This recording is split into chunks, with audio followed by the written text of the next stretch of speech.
Hey everybody, if you're wondering where you are, you're here with me, Diana Catherine Penn. Indie Reads Aloud is the name of the program. We're 245 episodes in, so I felt like you maybe needed a refresher to remember who you were and who I was and where we were all together. This is the big reading room that I've created so that everybody can get some little morsels of wonderment in their literary lives and maybe grow the TBR pile just a little bit. Today, Samantha Bryant is back again with us, and I'm so excited you're back. Thank you. Thanks Hello. for coming back. Um, we're having so much fun doing these episodes together. I feel like we're getting to be really good friends. This is such a good time. Um, you're writing this really great series, Menopausal Superheroes. hmm So today we're going to do Face the Change, which is book 3.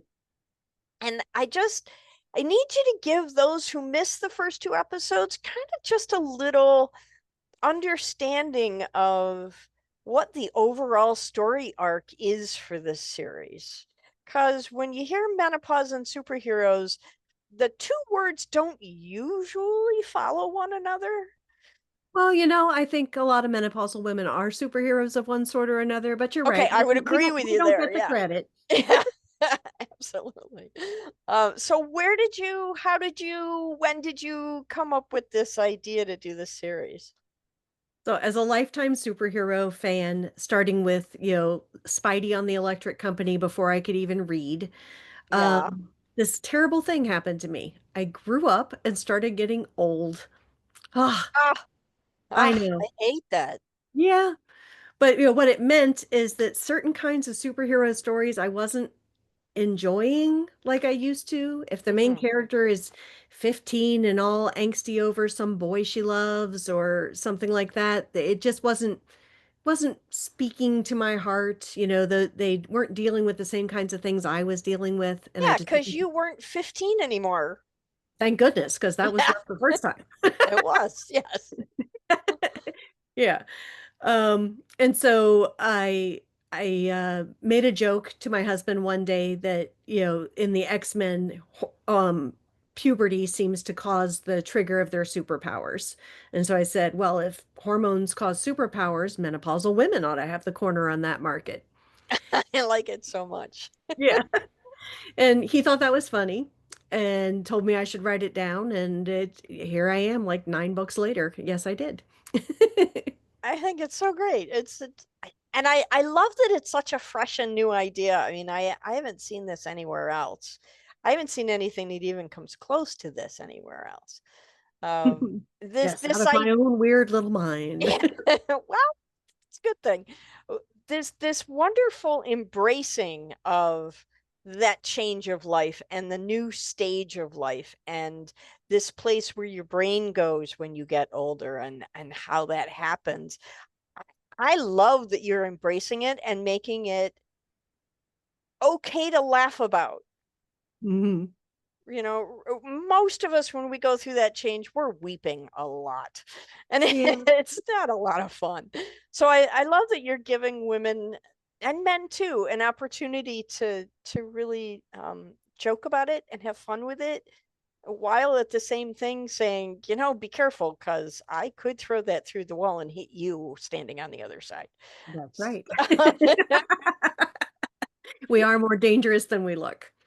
Yeah. um, so this is book 3, Face the Change. Mhm. And again, I think you need to teach a workshop on how to write a synopsis because you do this really, really well. Oh, thank you.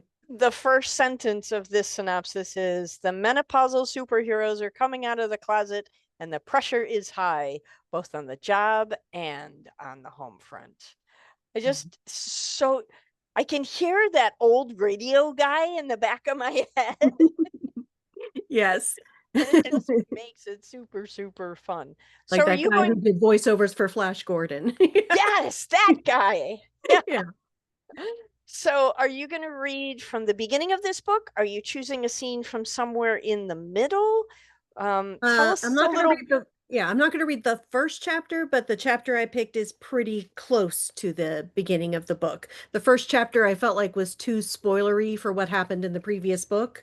Okay. It's always tricky when you're reading from sequels. Like you don't want to spoil it for somebody who didn't read the one before, but you But also at the want to give same something time, you want to make it super fun so that they'll go back and read book 1 and 2 before they get to book 3. right, Yeah. exactly. Yeah. It's a fun challenge. Hmm. It's kind of like, what variety of cheese do you put in the mousetrap to make the mouse still want to run through the maze to get to the other mousetrap? Right, Right. exactly. Yeah. Well, So, hopefully they like super heroic cheese. yeah, Gouda. Okay, so where are we now in this is book 3. Mhm. Give us a little setup of the story arc for where we are now. Okay, so the first book was Going Through the Change, Mhm. and it's pretty much origin stories, right? This is where the stuff happens that gives everybody their powers. Okay. And my ensemble characters, there are five women at the heart of it, the mad scientist, and four women who are affected by her creations. Mad Um, scientist. So great. they they all get their powers and or or at first, especially for Jessica, does not feel like powers, feels more like she got a new disability. Mm. They are learning to deal with those and, not even thinking about being superheroes or anything yet, just trying to do things like be able to show up for the car riders line on time when you're having trouble staying on the ground. You know? Right. Right? I would imagine Magneto had a similar problem. You Right? know, Yeah, that adjustment period. exactly. So at the end of this book, they've met each other, they've become friends and allies and colleagues, and have helped each other hunt down, the person who did this to them. But of Okay. course, it's a superhero, so she got away. Of course. Yes. Yes. And then the second book, Change of Life, um, is largely focused around that mad scientist and where she went when she got away and her background. Her dad Ooh. turns out to be a scary dude. So do we get to reveal the secret lair location? Well, it gets pretty complicated because our mad scientist, Dr. Lou, has been friends with Patricia, who later becomes the Lizard Woman of Springfield, for something like 40 years. Right? They Okay. became friends when they were college students. Okay. So there And there is a substantial backstory involved here. oh yes. And that change in relationship when Cindy experiments on Patricia and Patricia feels betrayed is a thread that goes through the entire series. So, As you would so this expect it book would, is yeah. basically Patricia looking for Cindy to punish her for what she's done. Got it. Okay, so now we're sitting at Face the Change, book 3. What's the Yeah. story arc here? So in book two, the heroes joined a secret organization called the Department and started building a life as superheroes as part of a group, with support being sent to fight crime and that kind of thing. So in Face the Change, they're now pretty firmly established with that group. They have a public face and like costuming to protect their identity and everything at this point. So the menopausal version of Avengers? Yes. Okay, I like it. So they have to fight a group of psychic bad guys called the Six, because, there are six of them. Right. And Perfect sense. Yeah. right. And at the same time, of course, all this is affecting their personal lives. There's divorces and marriages on the rocks and dating and what do you do about your job? All the things superhero women have to face every day anyway. That's right. Yeah. You still gotta pay the even bills. even without superpowers, we have to face these things every day. True, definitely. Yeah. I'm super excited to hear a little bit from this book. When you are ready, please, Samantha Bryant, take the microphone and read from Face the Change, Menopausal Superheroes series, book 3. I feel like I need dramatic music. Yes, we have to get something that sounds like John Williams wrote it. Yeah. We I'll probably can't lord afford John Williams. I probably can't. No. But I like the idea. Yeah. When you're ready, I'm ready to listen. Okay, so this is a chapter, a few chapters in. It's not the first chapter of the book. It's called Jessica's Heart to Heart with Patricia. And I don't think you need much background, but in case you've forgotten, Jessica goes by Flygirl. She's the youngest and she can fly. And Patricia is the lizard woman of Springfield. She's the oldest besides our supervillain and generally regarded as kind of grumpy and um, not a people person. Okay. Jessica's heart to heart with Patricia. As she walked down the hall to the hospital wings cafeteria, Jessica was giddy. It felt like things were right with the world. Leonel was going to be all right. They had rescued Patricia. She had taken the emeralds back from Dr. Lou, and Walter had welcomed her home with a kiss that lasted all the way until the next morning. All that remained was to capture Cindy Lou and that freak of a father of hers. Jessica felt sure it was only a matter of time with all the resources of the department behind them. Even the director's plan to take the department public filled her with as much excitement as trepidation. She was so full of positive energy it was hard to stay on the ground. Stopping by the soda dispenser, she got a Dr. Pepper just in case. The bubbles helped her burp, and that was the easiest way to come back down to earth if gravity got away from her. Even Patricia seemed less dour than usual. She and Walter had run into Patricia here several times over the past few days, as they all kept coming in to check on the patient. Jessica suspected Patricia spent almost as much time waiting around the hospital as David. Given her paranoia about the department's motives, it was quite the concession to spend so much time in the presence of their medical staff. Luckily, she'd gotten better at controlling her transformations. The department doctors hadn't yet gotten to study the mysterious lizard woman of Springfield in her human or armored forms. If Patricia didn't sign on and join them, Jessica knew the doctors would beat themselves up when they realized the bossy red-haired woman was the alter ego of the character of urban legend, and they'd miss their chance to observe her.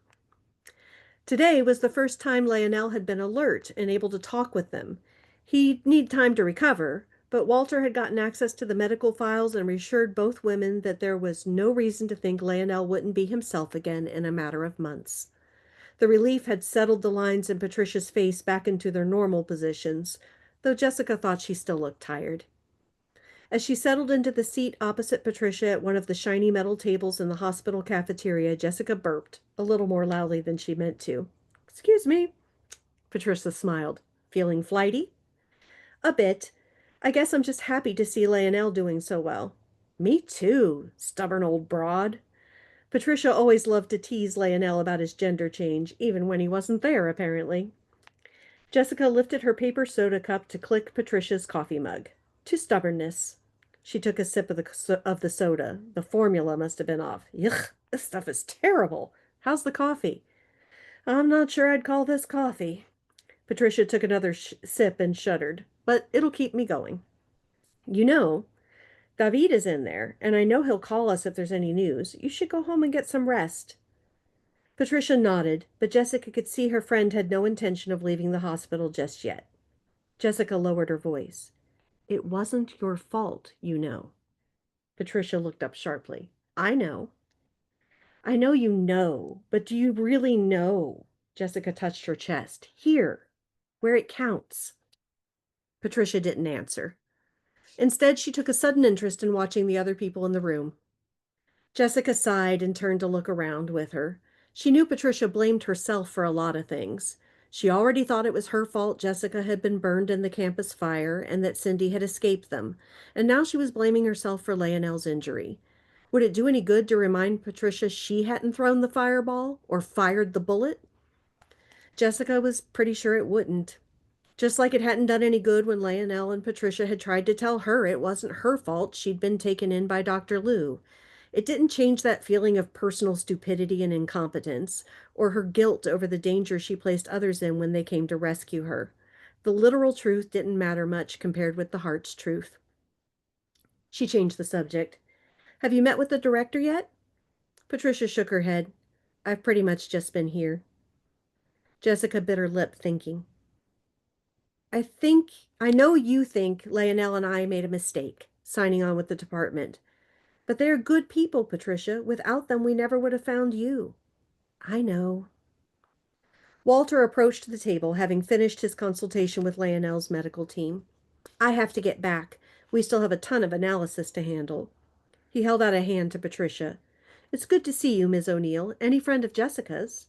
Patricia shook his hand. I'm sure we'll talk again. Walter smiled. I hope so. He held out an arm to Jessica. Are you coming, Flygirl? Jessica stood on tiptoe and kissed him on the cheek. Not right now. I'm not due in for an hour or two yet. See you later for my next round of speed test. Once Walter had left, Patricia said, So, Walter. Huh. Jessica played with the straw in the still full soda cup on the table in front of her. Yeah. Hey. Jessica looked up. Don't act like it's something to hide. He seems like a good guy. I know you could use one of those in your life. I know. When Patricia laughed, Jessica grinned. No, really, I know. It seems weird thinking about love when I should be thinking about Leonel's recovery and the danger we're all still in as long as Cindy is still out there. But that's exactly when you should still think about love. What do you mean? Without love, why does any of this matter? When Jessica continued to stare at her, Patricia went on. What? You think I've never been in love? What happened? She shrugged. My own stubborn fault. I pushed him away, and by the time I realized what a mistake that was, he'd moved on. He's married now, lives in Chicago. It was long enough ago that his daughters are grown now. Jessica reached out for Patricia's arm, but stopped short of taking it. Patricia usually read sympathy as pity and swore she never hugged anyone. That made it hard to know how to offer support sometimes. Jessica cleared her throat. I'm sorry. Like I said, it was a long time ago. All I'm trying to say is when love comes your way, you shouldn't ignore it. It's rarer than people think. Why, Patricia O'Neill, are you a closet romantic? Patricia stood, picking up her cup and tossing it into a nearby garbage can. I've got a big closet. There's more than one surprise in there. Jessica pitched her cup into the can as well, hurrying to catch up with her long-legged friend. Where are you going? I thought I'd run the path in the city park. It clears my head. I'll come with you. Patricia looked doubtful, but shrugged. If you want, but I'll warn you, I move pretty fast. There's a little more to the chapter, but that's where I'll stop. So much fun. You're gonna tease us and make us wait. Okay, I guess I can live with that. So in this book, book 3, Mhm. 6-book series. 5 novels, but there are 5 also some novels and short stories. Sorry, Okay. novellas and short stories. So technically, you're at the gateway point, right? Right in Halfway the middle. halfway through, we're in the middle. At this point of the writing process, are you already foreshadowing for yourself what's coming next? Or are you just kind of winging it? Probably some mixture. I'm very much a pantser in my writing, meaning that I'm not somebody who has outlines and notes, but I do have visions. I do have my idea of where I think it's going and definitely what overall themes and arcs I see for characters and that kind of stuff. Sure. So, I knew that I wanted Patricia to start out really super gruff and almost unlikable, and to soften across the series and learn to admit that she loves people and that kind of stuff. Yeah. But I didn't know exactly how I was going to get her to do that. I just knew I wanted that to happen. And so, So, kind of in between, I suppose. okay. So when you're sitting down to write this, did you have any characters when you began writing book 1 who abdicated and said, no, that's not for me. I'm going to be a background character rather than a foreground character? For a little while, I thought Helen was going to do that, but then she came back in in this book. Actually, no, was it in this book or yeah, she came back in this book to cause trouble for the next book. So, nobody totally abdicated. Susie, who was I thought was just a one-off for the first book, ended up sticking around. And she Hmm. disappeared for a few months. She went back and finished her degree and then came Okay. back. But she came back too. So actually by the end of it, I felt like I had to fight people who wanted to stay and tell them they couldn't all be in the last book or it was going to be a door stopper. Yeah, yeah. It's tough for superhero books when they're 900 pages. That's a tough Yeah. sell. Yeah. Well, I am looking forward to you coming back and reading the next book in the series. I know you're coming back because you promised, I did. And and thank I've you so much for having got you me. This has on the been fun. calendar, so you have to come back. Oh yeah, that's a commitment then. Thank you so much for coming back and reading to me. I'm loving this series and I'm looking forward to reading the whole thing. Thank you. Have an awesome day. You too.